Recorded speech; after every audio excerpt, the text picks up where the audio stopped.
திருச்சி கிழக்கு தொகுதி மக்களுக்கு நன்றி தெரிவிக்கும் நிகழ்ச்சியில் முதலமைச்சர் விஜய் பங்கேற்றார். முதலமைச்சரான பிறகு முதல் முறையாக பொது நிகழ்ச்சியில் கலந்து கொண்ட சிஎம் விஜய்க்கு உற்சாக வரவேற்பு அளிக்கப்பட்டது.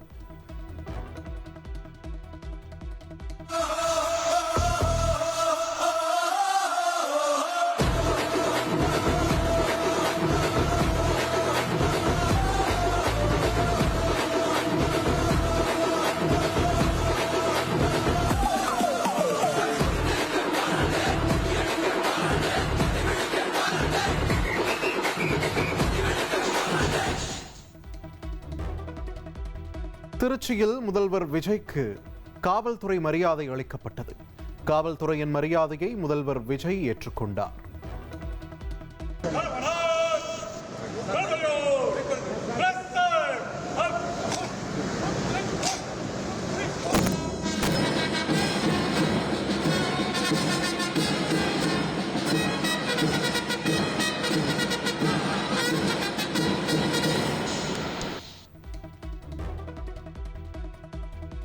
திருச்சியில் முதலமைச்சர் விஜய்க்கு வழிநெடுக மக்கள் உற்சாக வரவேற்பு அளித்தனர்.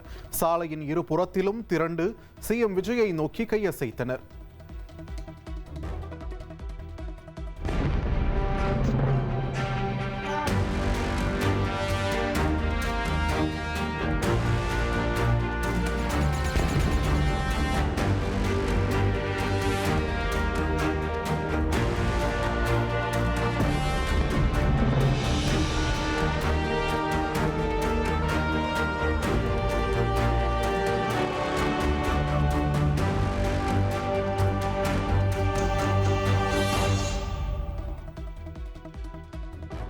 பதவி போன கோபத்தில் திமுக தலைவர் மு க ஸ்டாலின் அறிக்கையாக வெளியிடுகிறார் என்று சிஎம் விஜய் தெரிவித்துள்ளார்.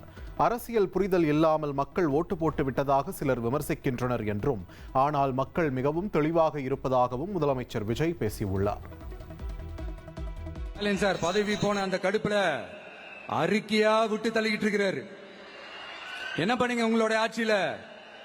மக்கள் பணத்தை டாஸ்மாக்ல இருந்து அடிச்ச அந்த பணத்தை ஊழல் செஞ்ச அந்த ஃபைல க்ளோஸ் பண்றதுக்கு அலையா அலைஞ்சிங்க. ஆனா இந்த விஜய் மக்களுக்கு தொந்தரவா இருக்கிற அதே டாஸ்மாக க்ளோஸ் பண்ணா.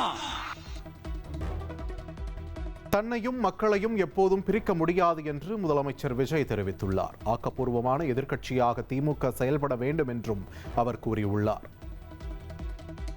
மக்களுக்கும் இடையே இருக்கிற இந்த பூர்வ ஜென்ம பந்தத்தை, அந்த உறவை ஏதோ இந்த சதிகள் சூழ்ச்சிகள் பண்ணி யாராலையும் எதுவும் கெடுக்கவே முடியாது. கெடுக்க ட்ரை பண்ணீங்க. நம்ம ஆட்சிக்கெல்லாம் வரதுக்கு முன்னாடி என்ன சதிகள், என்ன சூழ்ச்சிகள், என்னென்னலாம் பண்ணி எப்படி எப்படியெல்லாம் தடுத்துடலான்னு. ஆனா இப்ப ஆட்சிக்கு வந்த இந்த சாமானிய மக்கள் ஆட்சிய நீங்க இந்த எதிர்கட்சியா இருக்கும் போது ஒண்ணு யூஸ் பண்ணுவீங்கல்ல, இந்த அறத பழைய டெக்னிக், அதெல்லாம் யூஸ் பண்ணி நம்மளையும் மக்களையும் பிரிச்சலாம்னு நினைச்சீங்கன்னா அது ஒரு காலம் நடக்காது. திருச்சி மக்களுக்கு நன்றி தெரிவிக்கும் விழாவில் அதிமுகவை மறைமுகமாக முதலமைச்சர் விஜய் விமர்சித்தார். அதிமுகவை தீர்ந்து போன சக்தி என்று குறிப்பிட்டு பேசினார். இந்த தீய சக்தியும் தீர்ந்து போன சக்தியும் அதாங்க திமுகவும் மற்றும் பலரும் ஒன்னா சேர்ந்துகிட்டு திருட்டுத்தனமா யாருக்கும் தெரியாம ஒரு ஓரமா மூலையில உட்கார்ந்துட்டு பேரம் பேசி கூட்டு சேர்ந்து ஆட்சி அமைச்சு கொள்ளையடிக்க திட்டம் போட்டாங்க. எம்ஜிஆரை விட தாவேக்கு அதிக வாக்குகள் வாங்கியதாக கருத்துகள் முன்வைக்கப்படுவதாக முதலமைச்சர் விஜய் கூறியுள்ளார். எம்ஜிஆர் தான், எம்ஜிஆருடன் ஒப்பிட விரும்பவில்லை என்றும் சிஎம் விஜய் பேசியுள்ளார். புரட்சி தலைவர் எம்ஜிஆர் அவர்களுடைய முதல் தேர்தலில் கூட இந்த அளவுக்கு ஒரு ஓட் பர்சன்டேஜ் வாங்கல அப்படின்ட்டு நிறைய பேர் சொன்னாங்க. ஆனா நீங்க டிவி கேட்க அவ்வளவு நீங்க ஆதரிச்சிருக்கிறீங்க. நான் எம்ஜிஆர் அவர்களோட எல்லாம் நான் கம்பேர் பண்ணல. எம்ஜிஆர் தான். ஆனா நாம பெரியார், அண்ணா, எம்ஜிஆர் அவர்கள் வழியில ஒரு அன்பா உழைக்க வந்த உங்க விஜய், அவ்வளவுதான். தான் கோட் சூட் அணிவதை கிண்டல் செய்கிறார்கள் என முதலமைச்சர் விஜய் கூறியுள்ளார். தான் என்ன கலர் கலராகவா கோட் சூட் போடுகிறேன் என்று கேள்வி எழுப்பிய அவர், உணர்வு பூர்வமான கருப்பு வெள்ளை நிறத்தில்தான் கோட் சூட் அணிகிறேன் என்றும் தெரிவித்துள்ளார். அடுத்து இப்ப நம்ம புதுசா அந்த சூட்லாம் போட்டு வரோம்ல, அதை பத்தி கூட நிறைய பேரு, ஏன் நாமெல்லாம் கோட் சூட்லாம் போடக்கூடாதா? அதிகாரம் செய்யறவங்களும் ஆதிக்க சக்திகளும் மட்டும்தான் கோட் சூட்லாம் போடணுமா என்ன? அப்பெல்லாம் எதுவுமே கிடையாது. நான் என்ன கலர் கலராவா போட்டு வரேன்? ரெண்டே கலர், நம்ம எல்லாரும் மனசு மாதிரியே பிளாக் அண்ட் ஒயிட். எல்லாத்திலும் பிளாக் அண்ட் ஒயிட்டா இந்த விஜய் இருப்பான் அப்படின்னு காட்டுறதுக்கு தான் அந்த கலர். எந்த நிலைக்கு சென்றாலும் கேலி கிண்டலும் இருக்கத்தான் செய்யும் என்றும், தயவு செய்து எதிர்க்கட்சிகள் கேலி கிண்டலை நிறுத்திவிடக் கூடாது என்றும் முதலமைச்சர் விஜய் தெரிவித்துள்ளார். எதிர்க்கட்சிகளின் விமர்சிப்பதுதான் தங்களுக்கு எனர்ஜி என்றும் அவர் கூறியுள்ளார். இன்னைக்கு எந்த பொசிஷன்ல போனாலும் இந்த கிண்டலும் கேலியுமா பேசுறது இருக்கத்தானே செய்யும். நம்மளை பத்தி, நம்ம அரசியலை பத்தி, நம்ம பேச்சை பத்தி இந்த கிண்டலும் கேலியுமா பேசிட்டு தானே இருப்பாங்க. அவங்க எல்லாருக்குமே என் சைட்ல இருந்து ஒரே ஒரு ரிக்வெஸ்ட், தயவு செஞ்சு நிப்பாட்டிடாதீங்க. தயவு செஞ்சு கண்டினியூ பண்ணுங்க. நீங்க தான் என்னோட எனர்ஜி ஃபோர்ஸ். நீங்க பேசிக்கிட்டே இருங்க, பேசிக்கிட்டே இருங்க, பேசிக்கிட்டே இருங்க. நான் மக்களுக்கு தேவையான நல்லதை செஞ்சுக்கிட்டே இருக்கேன், செஞ்சுக்கிட்டே இருக்கேன், செஞ்சுக்கிட்டே இருப்பேன். மெஜாரிட்டி கிடைக்கும் அளவுக்கு இன்னும் கொஞ்சம் அதிகமாக ஆதரித்திருந்தால் நன்றாக இருந்திருக்கும் என்று மக்கள் மத்தியில் சிஎம் விஜய் பேசினார். உங்களுடைய முழு சப்போர்ட் கிடைக்கும் என நம்புவதாகவும் அவர் கூறினார். 1977ல நீங்க போடாத ஓட்ட 2026ல நீங்க போட்டிருக்கிறீங்க. என்ன ஒண்ணு, இன்னும் கொஞ்சம் அதிகமா ஆதரிச்சிருந்தீங்கன்னா கொஞ்சம் நல்லா இருந்திருக்கும்.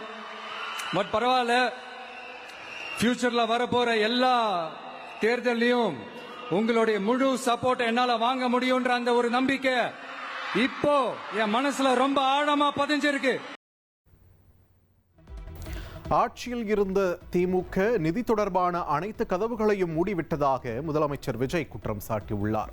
தெருவுக்கு தெரு போதைப் பொருள் கலாச்சாரத்தை திமுக கொண்டு வந்து விட்டதாக பேசிய அவர், எல்லாவற்றையும் அவர்கள் செய்துவிட்டு பழியை தன் மீது போடுகிறார்கள் என்றும் கூறியுள்ளார். விவசாயிகளோட அந்த கடனை தள்ளுபடி மேக்சிமம் இந்த 1 மந்த்ல என்ன செய்ய முடியுமோ அத செஞ்சான். நீங்க தான் அந்த நிதி சம்பந்தமா இருக்கிற எல்லா கேட்டையும் லாக் பண்ணி வச்சுட்டு போயிருக்கிறீங்க. அதை சரி செய்ய வேணாமா? அதை ஒழுங்குபடுத்த வேணாமா? அதனால மறுபடியும் சொல்றேன், இந்த விஜய் பொய் சொல்லி ஏமாத்துறதுக்காக அரசியலுக்கு வரல. உங்க கூடவே நிக்கிறதுக்காக மட்டும்தான் அரசியலுக்கு வந்திருக்கிறேன். அதுல எந்த மாற்று கருத்துமே கிடையாது. கவலையப்படாதீங்க விவசாய பெருமக்களே. ஊழலற்ற ஆட்சி ஒரே நாளில் சாத்தியமில்லை என்று முதலமைச்சர் விஜய் கூறியுள்ளார். ஊழல் லஞ்சம் இல்லாத ஆட்சியை ஒரு நாள் நடத்தி காட்டுவேன் என்றும் உறுதிபட தெரிவித்துள்ளார்.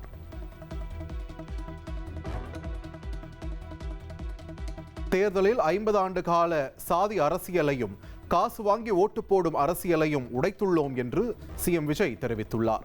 சமூக நீதி, சமத்துவம், மாநில உரிமையை ஒருபோதும் விட்டுக் கொடுக்க மாட்டேன் என்றும் கூறியுள்ளார்.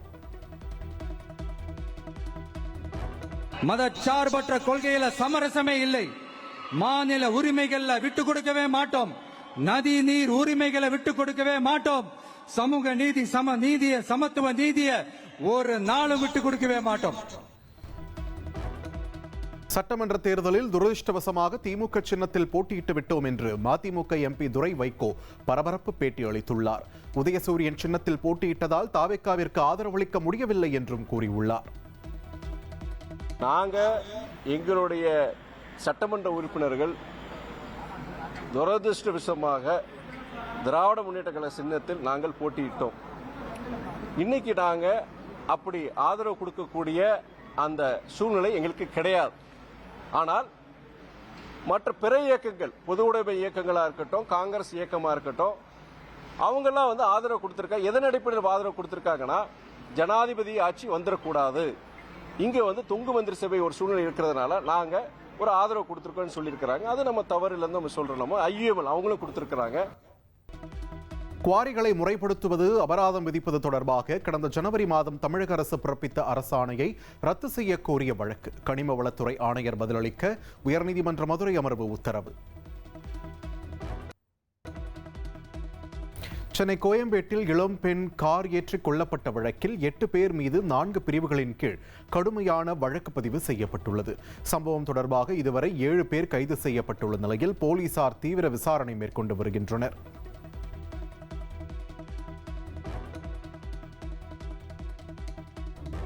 சென்னை கோயம்பேட்டில் பாரில் ஏற்பட்ட தகராறில் இளம் பெண் கார் ஏற்றி கொல்லப்பட்ட சம்பவம். 18 வயதேயான கொல்லப்பட்ட பெண் பாருக்குள் செல்ல 22 வயது என போலி ஆதார் அட்டையை காண்பித்ததாக தகவல் வெளியாகியுள்ளது.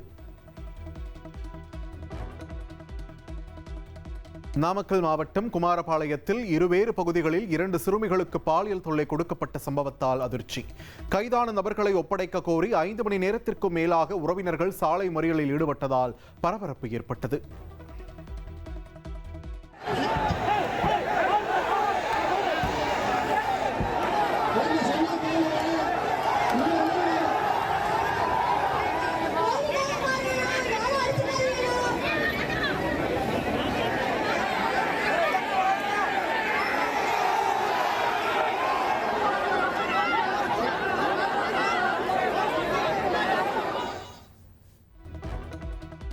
தூத்துக்குடி மாவட்டம் ஆறுமுகநேரியில் பெண் காவலருக்கு பாலியல் தொல்லை அளித்ததாக புகார் எழுந்த விவகாரம். காவல் ஆய்வாளர் திலீபனை சஸ்பெண்ட் செய்து நெல்லை சரக டிஐஜி அதிரடி உத்தரவு.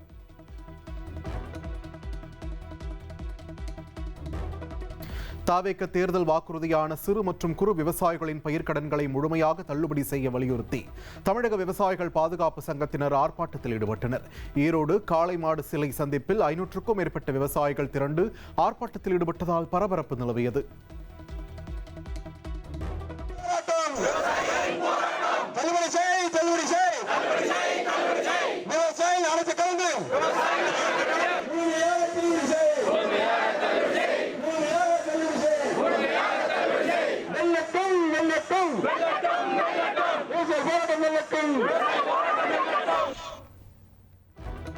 கனமழை காரணமாக ஹோசூர் கெலவரப்பள்ளி அணைக்கு நீர்வரத்து அதிகரித்துள்ள நிலையில் தென்பெண்ணை ஆற்றில் குவியலாக ரசாயன நுரை பொங்கி வழிகின்றன.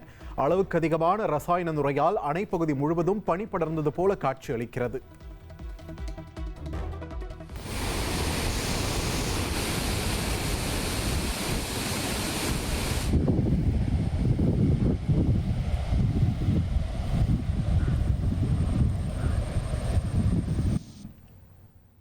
பாபநாசம் பகுதியில் வீசிய பலத்த சூறைக்காற்று காரணமாக அறுவடைக்கு தயாராக இருந்த வாழை மரங்கள் முறிந்து சேதமடைந்தன. ஏக்கருக்கு 4 லட்சம் ரூபாய் வரை உரிய இழப்பீடு வழங்கி அரசு உடனடி நடவடிக்கை எடுக்க வேண்டும் என்று பாதிக்கப்பட்ட விவசாயிகள் கோரிக்கை விடுத்துள்ளனர். திருச்சி தேசிய நெடுஞ்சாலையில் சென்று கொண்டிருந்த கார் திடீரென தீப்பிடித்து எரிந்ததால் பரபரப்பு ஏற்பட்டது. காரில் இருந்தவர்கள் உடனடியாக வெளியேறியதால் அசம்பாவிதம் தவிர்க்கப்பட்டது.